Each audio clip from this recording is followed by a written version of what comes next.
بسم اللہ الرحمن الرحیم۔ میرے محترم بھائیوں اور دوستوں، صحابہ کرام رضی اللہ عنہم اجمعین سے منقول بعض آثار میں بتلایا گیا ہے کہ جہنم میں جب جہنمیوں کی کال آگ سے بالکل جل جائے گی تو اللہ تعالیٰ دوسری کال میں تبدیل کر دے گا، اور کالوں کی یہ تبدیلی دن میں بیسیوں بلکہ سینکڑوں مرتبہ عمل میں آئے گی۔ اور مسند احمد کی ایک روایت کی روح سے جہنمی جہنم میں اتنے فربہ ہو جائیں گے کہ ان کے کانوں کی لو سے پیچھے گردن تک کا فاصلہ 700 سال کی مسافت جتنا ہوگا، اور ان کی کال کی موٹائی 70 بالشت اور ڈاڑھ احد پہاڑ جتنی ہوگی۔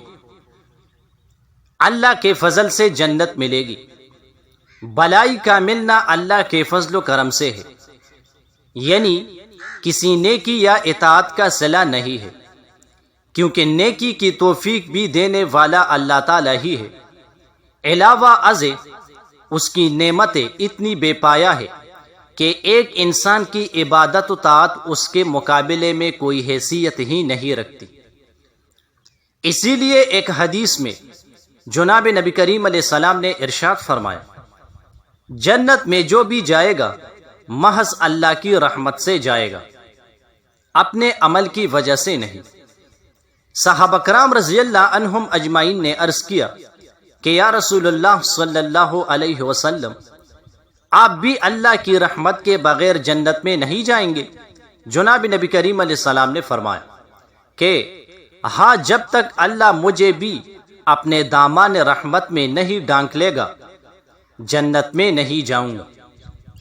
کسی کے اندر برائی دیکھو تو چرچا نہ کرو۔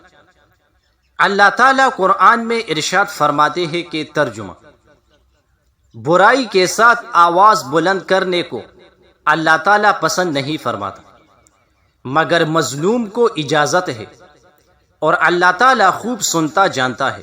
تشریح، شریعت نے یہ تاکید کی ہے کہ کسی کے اندر کوئی برائی دیکھو تو اس کا چرچا نہ کرو، بلکہ تنہائی میں اسے سمجھاؤ، الا یہ کہ کوئی دینی مصلحت ہو۔ اسی طرح کل عام اور علی الاعلان برائی کرنا بھی ناپسندیدہ ہے۔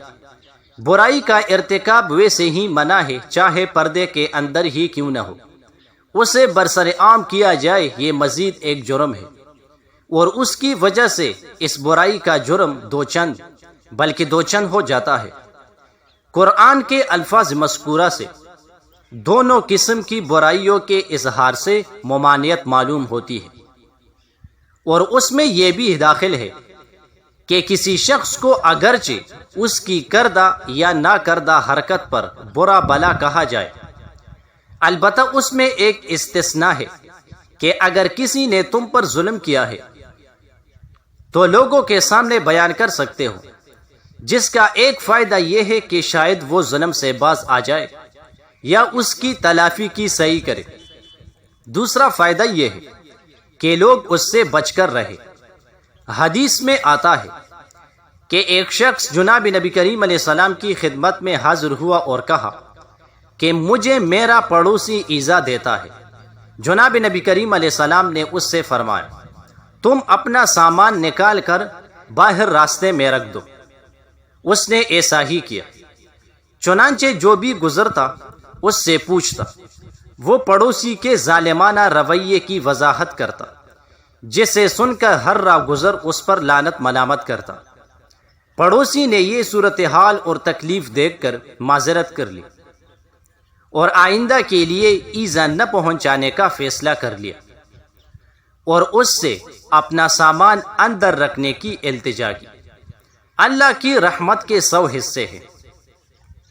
اللہ تعالیٰ کی وسعت رحمت ہی ہے کہ دنیا میں صالح و فاسق اور مومن اور کافر دونوں ہی اس کی رحمت سے فیضیاب ہو رہے ہیں۔